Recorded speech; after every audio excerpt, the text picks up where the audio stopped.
All right. Hello, coaches. Today is Tuesday, January the 31st, and it is cold outside. I am recording this from our facility out at Bigler Sports in Cedarburg, and I want to welcome you guys to the 2023 Wisconsin State Youth Baseball League season. And really thank you guys for joining us again this year. Special welcome to all of you that are new, and there are plenty of you. We are experiencing some growth again, guys, which is awesome. I am just can't tell you how humbled I am, how pleased I am with how we continue to grow. We are up to 244 teams this year, guys. So that's by far the most we've ever had. We're up from 219 last year, and continue to see things going very well, and very blessed to be in this position and be part of this league. If you don't know, my name is KJ Bigler, and I'm in the fourth year of being the commissioner of this league, and it's certainly, like I said, a privilege and something that I truly enjoy, and I'm thrilled to see how things are going and how we're doing as we continue to progress throughout the years here. So I guess my job over the next 15 or so minutes is to kind of give you some announcements, some to-dos. I want to get through the sportsmanship awards and make sure you guys have kind of what you need to set the table here as we get going into the spring months here that are coming up pretty quickly, fortunately. So without further ado, let me get to those. So as far as some announcements, the first thing I want to make sure everybody's aware of, if you're not already, is we did start a high school division this year.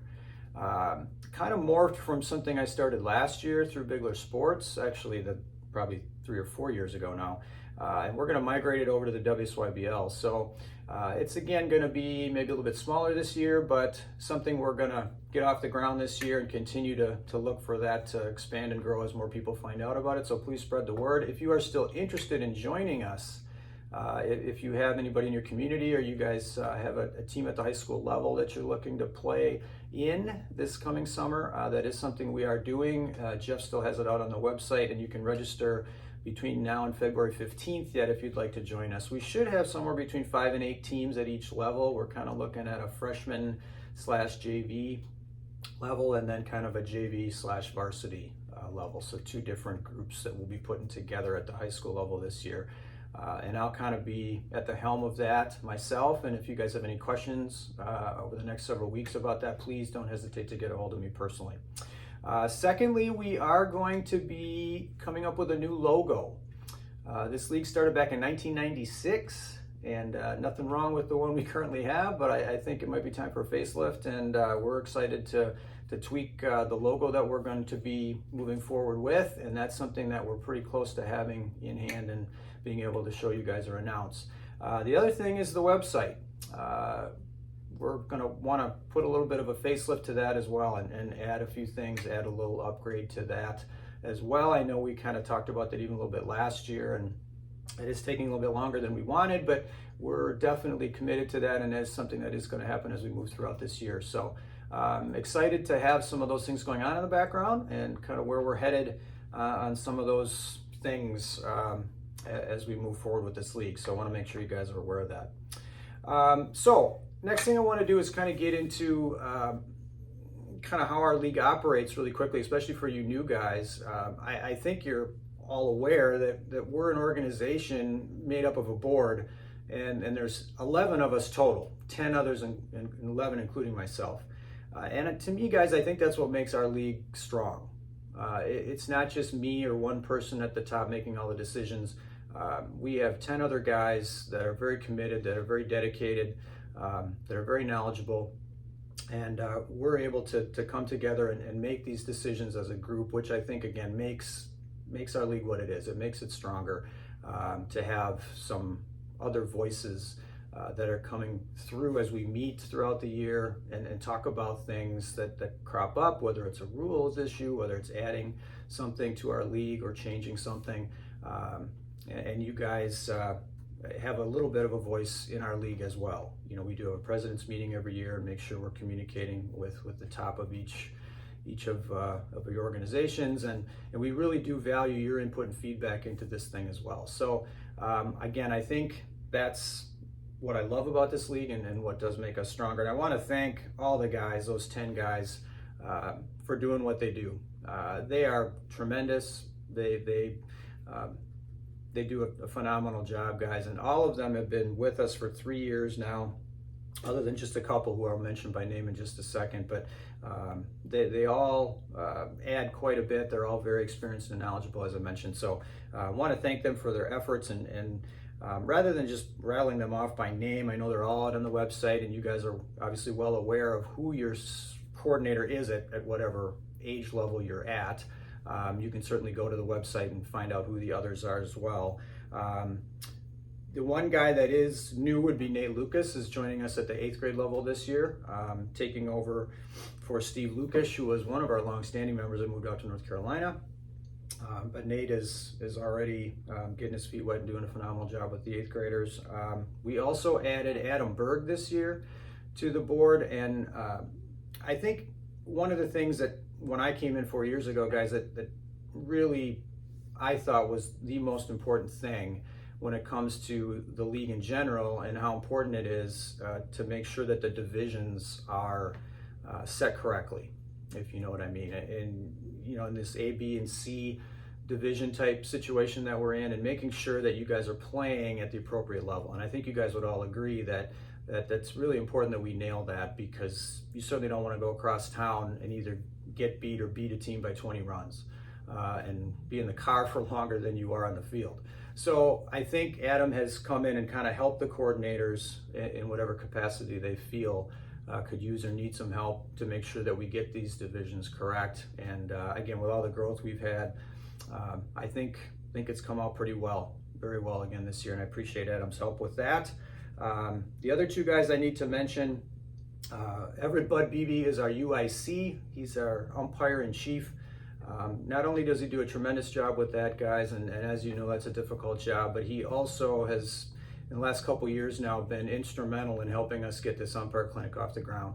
And that is just going phenomenally well. And I'll speak about that in just a second here in a little bit more detail, but want to publicly thank him for the job he's done with that. And then Jeff Standish probably has the toughest job of any of us, guys. I mean, the two roles that he plays, number one is the website. He's certainly responsible for everything and anything that goes on when it comes to that, and all the different links and things that happen in regards to the information you guys need or what you have to submit. And then he also is our arbiter guy, right? Which is definitely the toughest job that there is, and most time consuming, of course, making sure that all these games that are going on a daily basis throughout the summer have umpires, and that things are being coordinated through the software that he runs and through his efforts. So can't thank him enough for all of that. And that's our group, guys, or our team, between the 7 coordinators and then Adam, Jeff, and Bud. So from there, guys, want to get into a few other things before I get into the sportsmanship awards. I mentioned that I've been on board for 4 years. I kind of slid into this position and took over for my father 4 years ago, who unfortunately was going through some dementia. I guess they labeled it as Lewy body syndrome. And he really battled that for a number of years, but unfortunately passed away coming up this Friday, guys, a year ago, February 3rd. So I did want to continue to mention that he was really the guy that was instrumental in starting this thing back in '96. And it's very humbling for me. It's a thrill to be able to kind of step into his shoes, and there are some awfully big shoes to fill, to be able to kind of do what he was doing and keep this thing going and keep it going strong. So want to make sure that I continue to mention him and remember him as somebody that was, you know, this league again would not be in existence and would not have been started or run as it was without him. And I think when we get to that new website, you'll probably see, you know, a little bit more information about his background and how we came to be and where we wouldn't be where we are without him. So want to make sure I continue to remember him. As I mentioned, guys, the umpire clinics we started a couple years ago have been instrumental in helping us making sure that we do what we can to supply the umpires that we need. And with the growth we have this year, just want to make sure everybody's continually aware that there is a shortage out there. I think, in my humble opinion, it's starting to get a little better, but what we started a couple years ago, we've added over 110 guys into the fold between last year and this year. Once we get through next month's final class, as far as getting guys to help us take games and continue to help us facilitate the league. So I want to really again thank Bud Beebe, and I've been observing and helping out a little bit at these sessions on Saturdays, and I got to tell you guys, it is really phenomenal training. He does a phenomenal job along with the other guys helping him out. We're really excited about having those guys on board with us, but also where that may take us into the future. And so I continue to mention it so that you guys will continue to spread the word, and we'll see where this goes from here into next year, as far as, you know, if we want to even add a little bit more to that, or how we proceed when it comes to trying to get guys trained up and continue to add guys to the bottom line when it comes to getting these games covered. But continue to remember that the months of April and May are always difficult on Jeff, and always difficult for us to find. As you can imagine, everybody is playing at that point between the high schools, the other leagues out there, tournaments getting started.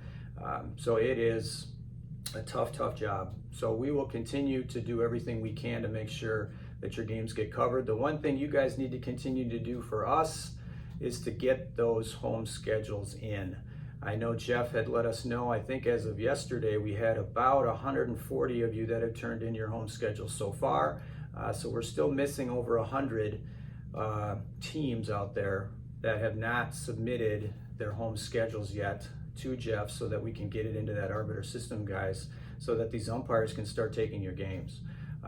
I do understand that some of you are in tough situations when it comes to your home field, that you're kind of waiting on your community, or you're waiting on another team that you may share the field with.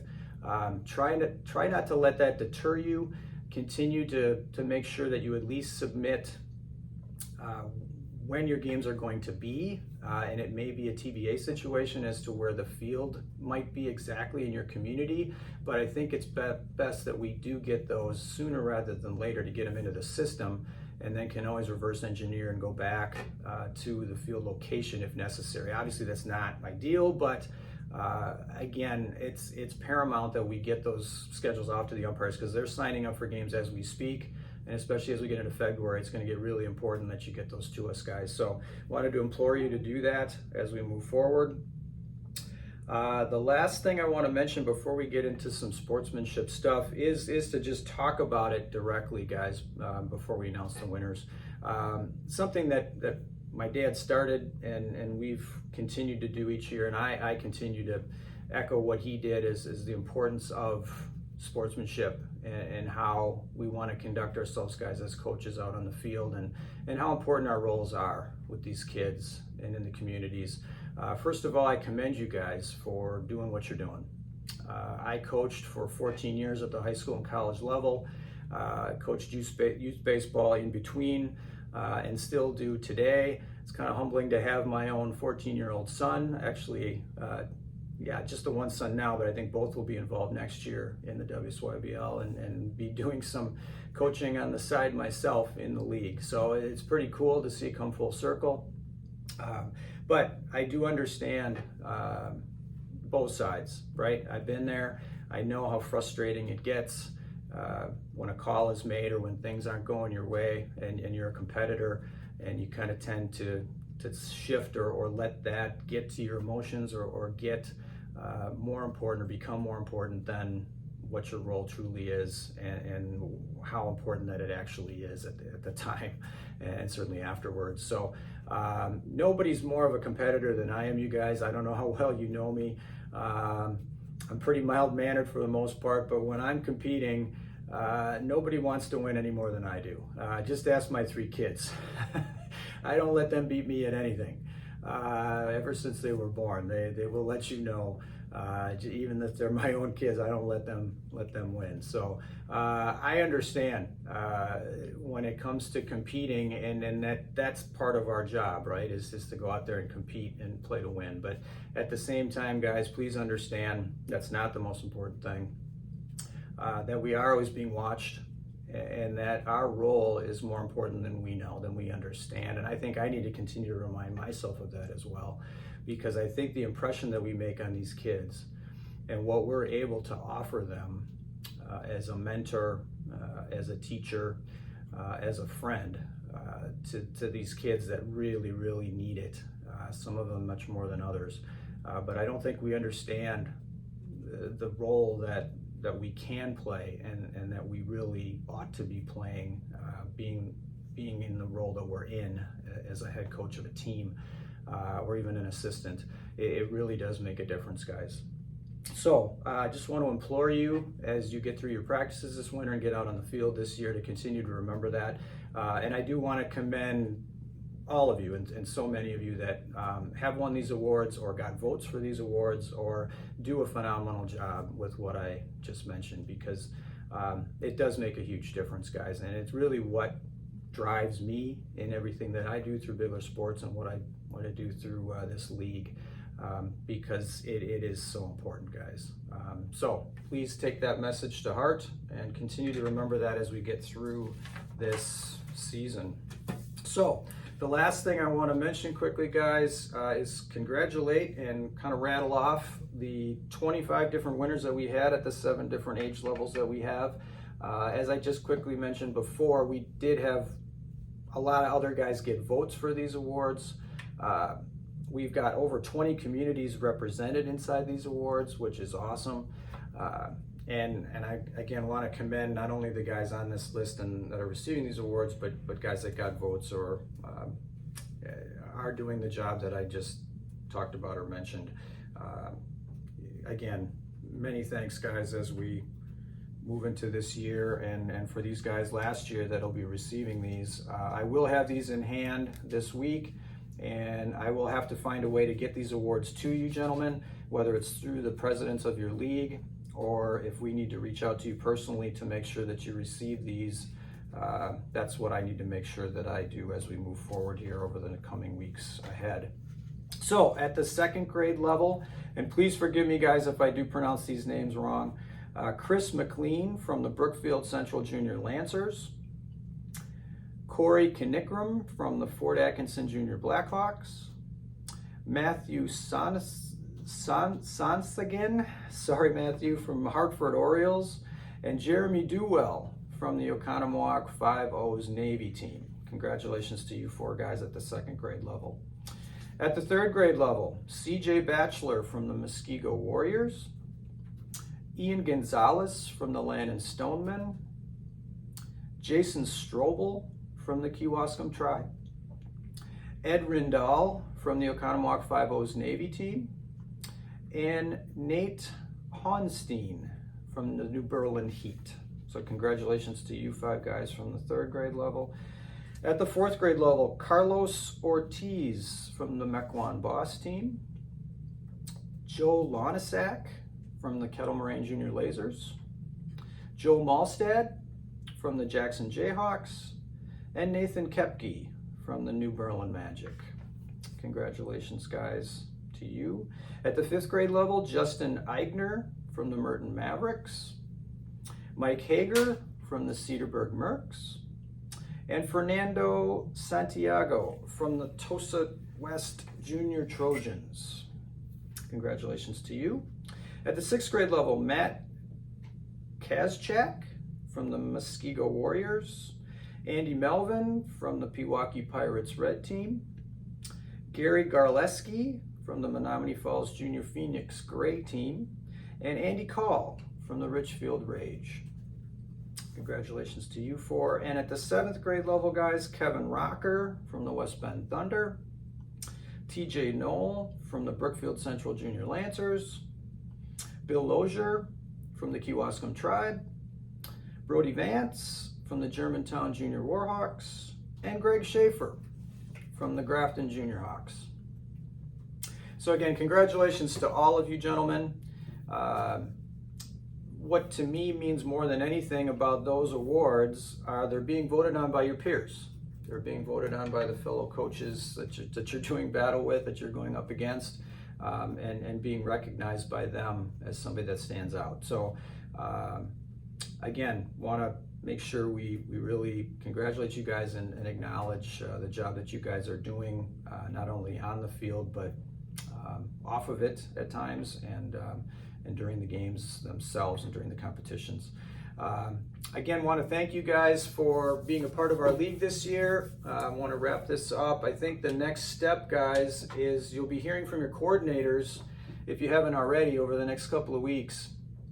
They will be setting up a Zoom call with you, and we will be it should be fairly brief, but kind of have a 10, 15, 20-minute session where you guys can get to know them a little bit. They can go over a couple of things that they're going to need you to be aware of. You can ask them any questions that you have at that time, and just kind of make sure that we're on the same page and ready to go as we get going, steamrolling towards the season here. If you have any questions for me at any time, you can certainly reach me through the website, through Bigler Sports. I want to be able to make sure that we answer your questions and make sure you guys are ready to go as we get closer to the season. But I think for now, guys, we're in pretty good shape. Just continue to remember to get those home schedules to us. The next step, as the coordinators will tell you, you get the registration forms and a few things that they'll need from you as well as we get closer to the season. But other than that, guys, again, welcome aboard. Thanks again for being part of this thing. We're excited about getting going, excited about having the weather changing very soon, and getting out on a baseball field. So good luck to you guys as you finish your indoor stuff and as you get ready to go. We'll look forward to seeing you out on the field this summer. And you guys have a great day and a great season this year, guys. Thanks again.